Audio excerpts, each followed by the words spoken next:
Welcome back and thank you for joining us. Well, we are joined now here in the Storm Team Weather Center with Chase Jones. Chase, it is getting really cold out there. It is getting definitely cold down there. It was cold all day today. In fact, I didn't have any moments where I stepped outside throughout the day where I wasn't like, it is so cold and windy. It was cold. This morning was hot. So cold for me. And until around 2 o'clock.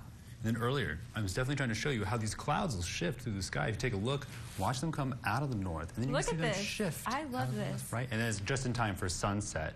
And that'll give you an idea of those conditions that we're taking a look outside and across the nation right now as we make our way through the night. And we're seeing that a lot of those storms that are developing along the East Coast are starting to expire, but you can see a lot of convection going on down there just off the west coast of Florida. That storm going to be making its way into that area. And then, of course, we are still talking about the storm moving into the Mississippi River Valley, where we are expecting that flooding to peak or cap out there around this weekend, early next week. And then we are starting to see a lot of that moisture, or that temperature, really come up there in the Rocky Mountains, where they are expecting things to start flooding here. We do see reports in Yosemite National Park of them closing the park down for the next several days, and we see that line of thunderstorms just making its way down off there, off Houston, Austin, in that area.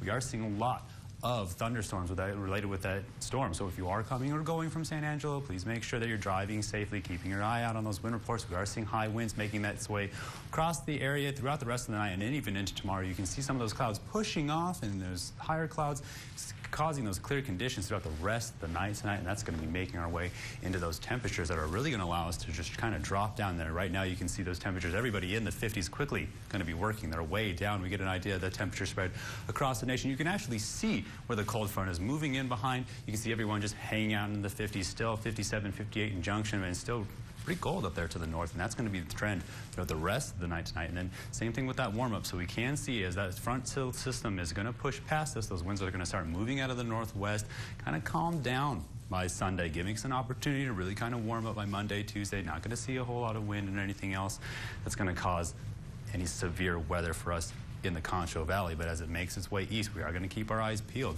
for a lot more of those severe weather storms to start popping up, getting reports of those, again, hail up to 4 inches. So we're going to see this frontal system continue to make its way east tonight, keeping our eye on Mississippi and those other southern states. And for the most part, you saw a lot of that high pressure, just keeping those conditions nice and pretty much ideal for the beginning of May.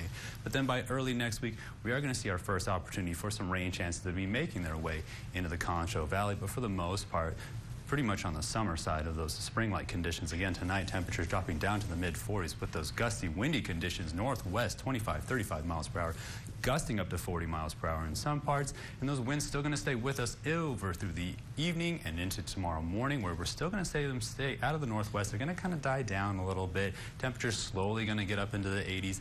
And then as we make our way through the rest of the weekend and into next week, we are going to see those temperatures and those things warm back up into the mid to lower 90s, actually. And then sitting in one of those lows in the 60s. And then as we make our way into the beginning of that next weekend, we will see our opportunity for some more rain chances. That'll be those AM, PM showers. As we start to see those temperatures go back up into the 90s and those lows sit back down into the 60s. We'll have more KSAN news after the break, but first, your weather winner. Tonight's final Weather Radio Sweepstakes winner is Rosa Diaz. Thank you to all who entered our Weather Radio giveaway, sponsored by CC Roofing.